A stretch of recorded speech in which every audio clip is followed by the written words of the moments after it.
तो चलिए मैं इस शेर के साथ, मंत्री जी की बात माननी पड़ेगी भाई, मुझे जो है मेरठ से बाहर भी जाना, और मैं गया था मंत्री जी के पास एक बार, इन्होंने मेरा काम कर दिया था, हालांकि ये मुझे जानते नहीं थे, पता नहीं क्यों भूल गए थे, लेकिन इन्होंने फ़ोन कर दिया था मेरे लिए, और मैंने ये महसूस किया कि इनके घर के दरवाजे हर शख्स के लिए खुले रहते हैं हमेशा, ये किसी को जाने या ना जाने, लेकिन काम उसका ज़रूर कर देंगे, चाहे ये कितनी थकन में हो, कितनी झुंझलाहट में हो, भीड़ चाहे कितना इन्होंने घेर रखी हो, लेकिन वो आदमी इनके दर से मायूस नहीं जा सकता। एक बार मंत्री जी के लिए जोरदार ताली बजा दीजिए। अब मुझे एक शेर याद आ रहा है कि हिंदी भी हम सफ़र है मोहब्बत की राह में, हिंदी भी हम सफ़र है मोहब्बत की राह में, उर्दू कभी वतन में अकेली नहीं रही।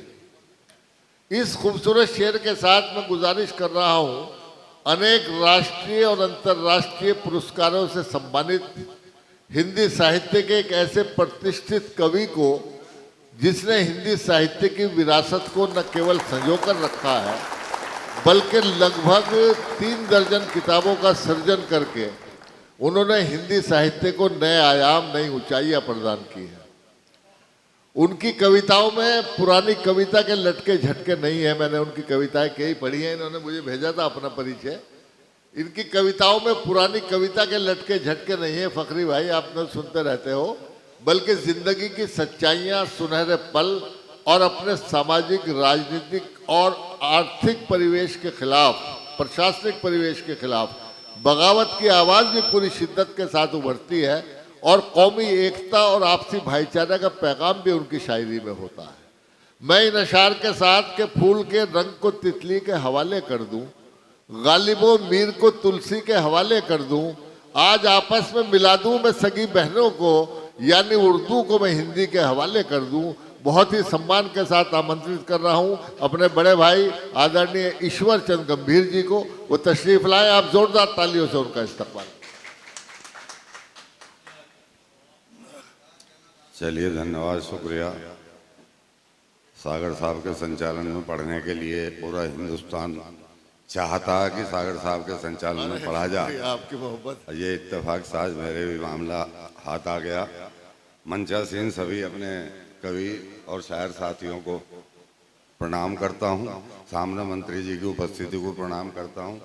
शाहिद भाई हमारे कभी मंत्री टाइप रहे ही नहीं, हमेशा जो है वही भाईचारे की भावना, बिल्कुल बिल्कुल बिल्कुल, और उसी तरह जैसा कि आपने बताया, खैर मेरा तो कहना बेकार है, मेरे तो घर की बात है, सारी बातें, मेरे तो भाई हैं बड़े, वैसे ये मुझे ही बड़ा बताते हैं, बड़े यही हैं।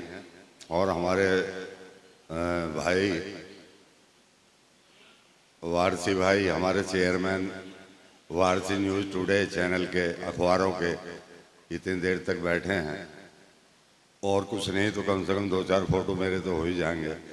चलिए, हाँ, मैं तो जो है जहाज भाई को, खुर्शीद भाई को इन्हें सुनना आया था। अच्छा, मुझे नहीं सुनना है आज आप तो इतने ज़्यादा सुने हुए हो, हालांकि सीखा तो सब ऐसे ही है, लेकिन फिर भी चलिए, नूर साहब ही चले गए अब, लेकिन 2 लाइन नूर साहब को मेरी तरफ से आप पहुंचा देना।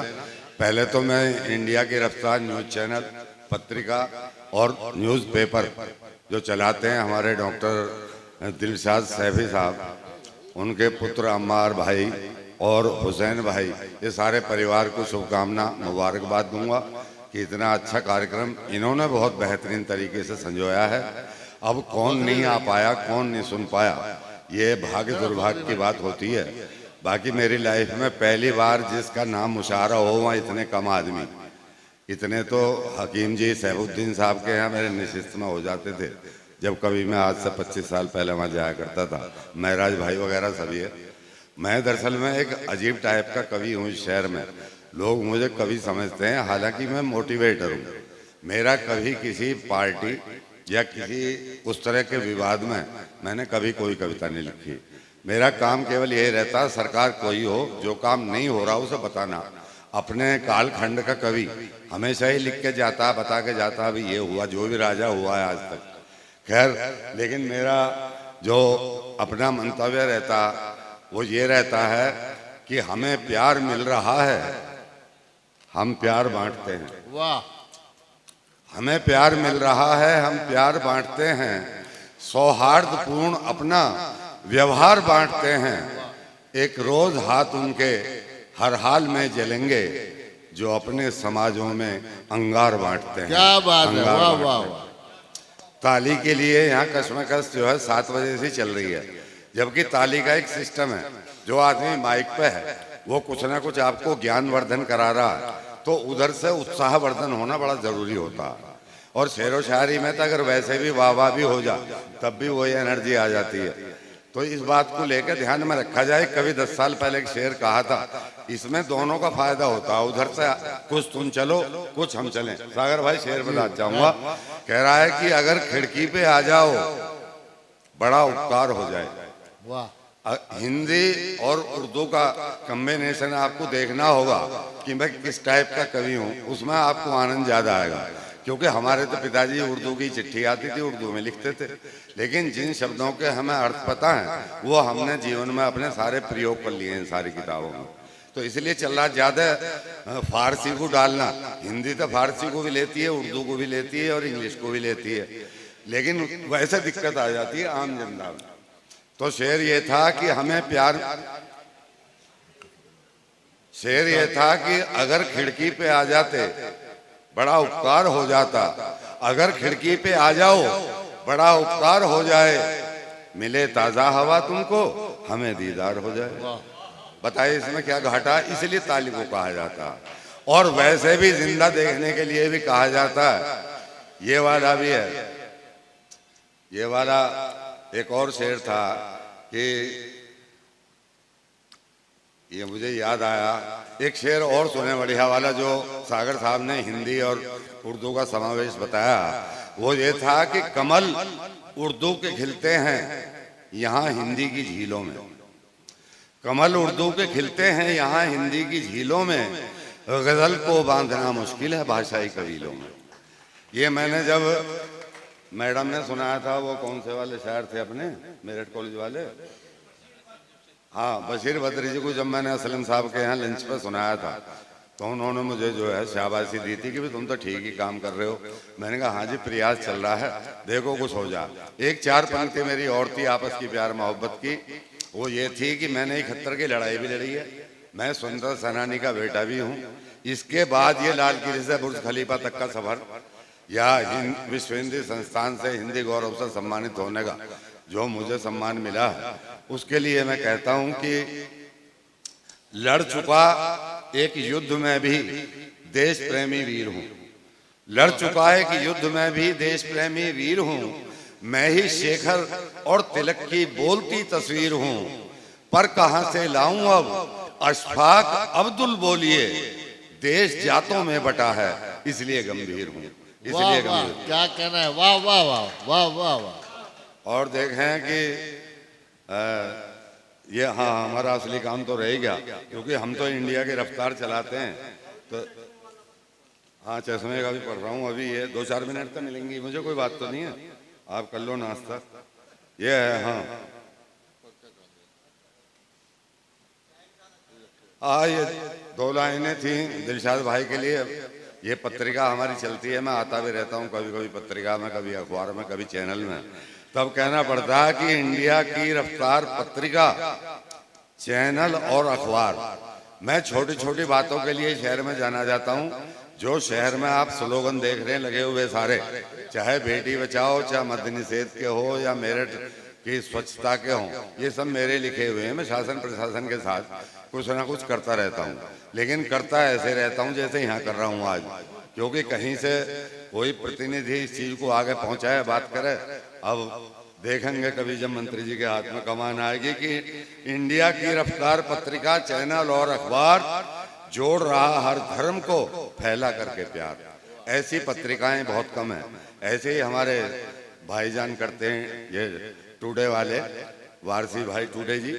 तो मैं ये सुना रहा था जी कि मैं ना फुरकत के ना हसरत के गीत लिखता हूँ। एक परिचय रह गया कायदे का। मैं ना फुरकत के ना हसरत के गीत लिखता हूँ, गुल कली के ना मोहब्बत के गीत लिखता हूँ, जामो मीना से मेरा वास्ता नहीं पड़ता, मैं शहीदों की शहादत के गीत लिखता हूँ। मैं शहीदों की शहादत। बहुत अच्छा। और शहीदों का इस वक्त याद करना बड़ा जरूरी है। तो मुझे कहना पड़ता है ये क्रांति धरा है जहाँ 1857 1947 भले ही ताली का जिक्र हुआ, लेकिन एकता का प्रमाण ये मेरठ शहर दे चुका है पहले ही। मोहब्बतों में कोई कमी नहीं है। तब पढ़ना पड़ता है कि जो तुर्बतों में बंद है उस राख को नमन, जो तुर्बतों में बंद है उस राख को नमन, जन्मे हैं जिसमें उस वतन की खाक को नमन, जो हंसते हंसते हो गए कुर्बान वतन पर, मंगल को भगत सिंह को अशफाक को नमन, मंगल को भगत सिंह को अशफाक को नमन। और मैं भाषा के ये हिंदी उर्दू की भी बात करता हूँ कि भाषा कोई हो सब बढ़ाती ज्ञान दोस्तों, भाषा कोई हो सब बढ़ाती ज्ञान दोस्तों, हर भाषा का ही कीजिए सम्मान दोस्तों, और हिंदी की और उर्दू की तो बात छोड़िए, इनसे तो महकता है हिंदुस्तान दोस्तों, इनसे तो महकता है हिंदुस्तान दोस्तों। और देखें आज के सामाजिक परिवेश की बातें कि तुझ पे और है ही क्या जालिम हमें खिलाने को, तुझ पे और है ही क्या जालिम हमें खिलाने को, आ गए हम भी जमाने फरेब खाने को, और आदमी इतना गिराता है आदमी को यहाँ सिर्फ कुछ दिन के लिए अपना कद बढ़ाने को, सिर्फ कुछ दिन के लिए अपना कद बढ़ाने को। और मेरे साथ तो प्रॉब्लम वो है कि दिखला रहा जो आईना बहुत बारीक, आशीर्वाद चाहूंगा मंच का, बहुत बारीक बदलाव देखें, दिखला रहा जो आईना पूरे समाज को, दिखला रहा जो आईना पूरे समाज को, मैं ही वो कलमकार हूँ वो जान ना सका, पेशानी पे दो चार लकीरें क्या पड़ गईं, आईना मुझे देर तक पहचान ना सका, आईना मुझे देर तक पहचान ना सका। हाँ और हाँ आज की स्थिति फकरी भाई ने बड़ी अच्छी बात सुनाई, क्योंकि संस्कार होंगे तो देश बढ़ेगा। दो पंक्ति से संस्कारों की बात खत्म है, बड़ी बात हो रही है भाई जी मजे लेते लेते। कह रहा है कि कोठी है कार भी हैं पर काहे के बड़े हैं, कोठी है कार भी है पर काहे के बड़े हैं, माँ बाप जिनके वृद्ध आश्रम में पड़े हैं, तब ये बात आती है। हाँ कोठी है कार भी है पर काहे के बड़े हैं, माँ बाप जिनके वृद्ध आश्रम में पड़े हैं। और ये उसी की वजह से दिक्कत आती है जो याद दिला रहे हैं, संस्कारों की बात याद दिला दी। क्योंकि हम कैसे हो गए कि संस्कारों को तो घर से निकाल रखे हैं, संस्कारों को तो घर से निकाल रखे हैं, अपने माँ बाप आश्रम में डाल रखे हैं, यूं तो देते हैं दुआएं वो वहीं से बैठे, फिर भी रक्षा के लिए कुत्ते पाल रखे हैं। ये हमारे परिवारों की स्थिति होती जा रही है। तो तब कहना पड़ता माँ के लिए कि इतना बड़ा परिवार, एक माँ की स्थिति देखी तब मेरे मन में आया। इसके लिए मैं मुनव्वर राणा जी का भी आशीर्वाद मिला हुआ है कि इतना बड़ा परिवार अकेले ही पाल दी। एक चैनल पे एक माँ ने बता दिया, वो अपनी रिपोर्ट दे दी थी परिवार की, वो घर से निकाल दी थी, तब माँ की किताब का जन्म हुआ, तब पूरी किताब लिखनी पड़ी। इतना बड़ा परिवार अकेले ही पाल दी, खुशियां तमाम बच्चों की झोली में डाल दी, बेटे जवान 5 थे माँ को न रख सके, बूढ़ा हुआ शरीर तो घर से निकाल दी। तब कहना पड़ा कि उस माँ को ताउम्र अपना खून पिलाती रही जिसे, ताउम्र अपना खून पिलाती रही जिसे, बाहों में लोरियों से सुलाती रही जिसे, चश्मा नहीं बनवा सका वो माँ की आंख का, उंगली पकड़ के दुनिया दिखाती रही जिसे, उंगली पकड़ के दुनिया दिखाती रही। और उस माँ को कि सदा दिल में बसाती है नजर के पास रखती है, सदा दिल में बसाती है नजर के पास रखती है, बड़ा होकर खबर लेगा यही बस आस रखती है। और वही बेटा उसी माँ को न पानी तक पिलाता है, वो जिसके वास्ते निर्जल के ही उपवास रखती है, निर्जल के ही उपवास रखती है। और आज की स्थिति तो यह है कि अब तो दामन भी चाक सरे रहा होता है, अब तो दामन भी चाक सरे रहा होता है, आज निर्दोष का साबित गुनाह होता है। और पहले चंदा से भी छुप छुप के प्यार करते थे, आज हर कत्ल का सूरज गवाह होता है। ये स्थिति हमारे देश की आ गई है।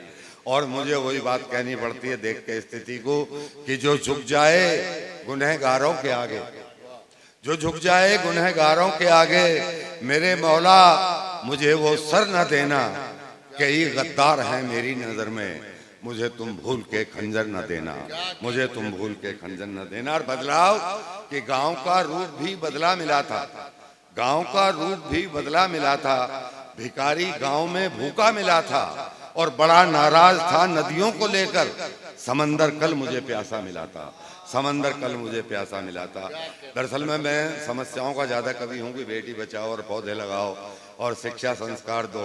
मैं ये जैसा कि बताया गया ये सारा काम इसी तरह का है, लेकिन फिर भी तुम्हें कुछ ऐसे ही सुना रहा हूँ, कहेंगे यार यहाँ पौधे लगाने शुरू कर दिए गंभीर जी ने, तो इसलिए थोड़ा सा। और दोस्तों के लिए बैठे ही हैं सब मेरे बड़े छोटे, आप उधर। यही था कि किसी भी और का मुझको कभी होने नहीं देते। वाजिद भाई बहुत सुंदर संचालन, बहुत अच्छा अरेंजमेंट। दिलशाद भाई ने मुझे बताया कि लगे हुए हैं सब, और बहुत ही सुंदर, आपकी तरफ से कोई कमी नहीं है। अगर कोई आज नहीं आ पाया तो उसकी अपनी मजबूरी है। ये कह रहा है कि किसी भी और का मुझको कभी होने नहीं देते, कोई ख्वाबों में ना आ जाए ये सोने नहीं देते, और मेरे हमराज मेरे हमनवा गमखार हैं मेरे, मेरी आंखों में रहते हैं, मुझे रोने नहीं देते, मुझे रोने नहीं देते। यह मैंने दोस्तों के लिए कहा। दोस्त कम पढ़ रहे हैं तो तालियां भी कम पढ़ रही हैं, और मैं अपना सीधे सीधे से और दो चार बात कह के अपना काम ले रहा हूं। मैंने अपनी मोहब्बत में यहाँ तक कह दिया था, केवल 3 मुख तक। कह रहा है कि कुछ लोग तो मशगूल हैं दंगे फसाद में, कुछ, क्योंकि आपने देखा आतंक की स्थिति क्या है कि जब चाहा जिसके घर में घुसे गोली मार दी, देते पड़ोसियों को सहारे नहीं देखे, छुप जाते हैं वो दिन ढले आतंक के डर से। बच्चों ने कई साल से तारे नहीं देखे, बच्चों ने कई साल से तारे नहीं देखे। तब कहना पड़ता है कि किस ये था कि हाँ, कुछ लोग तो मशगूल हैं दंगे फसाद में, कुछ लोग लगे हैं यहाँ कुर्सी के फेर में, गंभीर मेरे गांव में तो चैनो अमन है, मेरी तो गाय बनती है असलम के घेर में, मेरी तो गाय बनती। और ये भी 4 मिसरे हैं कि मेरी लहद में 2 खिलते गुलाब रख देना, सफर के वास्ते गंगा का आब रख देना, और मिलेंगे मीर भी गालिब भी वहाँ जन्नत में, मेरी गजल की उन्हें 2 किताब रख देना। और वही वाली बात कहूँगा कि लिख लो चाहे कोई कितने 35 किताब या 40, कि पान खाते रहे और पानदान छोड़ गए, पान खाते रहे और पानदान छोड़ गए, इश्क करते रहे और खानदान छोड़ गए, और मैं ही गंभीर कहाँ जाऊंगा गजलें लेकर, मीर गालिब से ही अपने दीवान छोड़ गए। तो सबको यहीं रहना मित्रों, आपने बहुत अच्छा साथ दिया। और अंत में मैं यही कहना चाहूंगा, ये 2 लाइन नूर साहब के लिए थी जी, कि ये जो अब दूर दूर फैला है, नूर भाई का नूर फैला है, वो तो जा चुके हैं लेकिन आज थे, उनके सम्मान में थी। अंत में यही कहूंगा कि जिंदगी में सदा मुस्कुराते रहो, याद करते रहो, याद आते रहो, रहने जाए अंधेरा कहीं दूर तक, बस मोहब्बत के दीपक जलाते रहो, मोहब्बत के दीपक जलाते रहो। मुझे यहाँ अवसर दिया इंडिया की रफ्तार ने, मैं हमेशा आभारी रहूंगा इस परिवार का। जय हिंद, जय भारत। गंभीर जी, बहुत अच्छा संदेश आपने दिया अपनी कविताओं के माध्यम से, और हमें तो आज ऐसा लग रहा है फखरी भाई जैसे हम किसी नशिस्त में बैठे हों। सारे जिंदा दिल सामईन माशाल्लाह दाद देने वाले जैसे नशिस्तों में होते हैं। अब गंभीर जी अपनी कविताएं पढ़ रहे थे और मुझे एक बात याद आ रही थी। गंभीर जी, कविता क्या होती है आप मुझसे बेहतर जानते हो। मंत्री जी, कविता क्या होती है? मुझे एक बात याद आ गई। कविता का मतलब का से कल्पना, वी से विचार। फखरी भाई, का से कल्पना, वी से विचार और ता से तालमेल। कल्पना और विचारों का जब तालमेल होता है तो कविता बनती है। कवि की कल्पना और कवि की कल्पना, आपके विचार जब तालमेल होगा तब आप दाद देंगे। गंभीर जी ने हिंदी उर्दू की बात की, ये उर्दू से मोहब्बत करते हैं, लेकिन हम उर्दू वाले भी हिंदी से बहुत मोहब्बत करते हैं। हमारे घर घर में हिंदी लिखी पढ़ी और बोली जाती है। उर्दू अगर हमारी मादरी जबान है तो हिंदी हमारी राजभाषा है, हिंदी हमारी राष्ट्रभाषा है। मुझे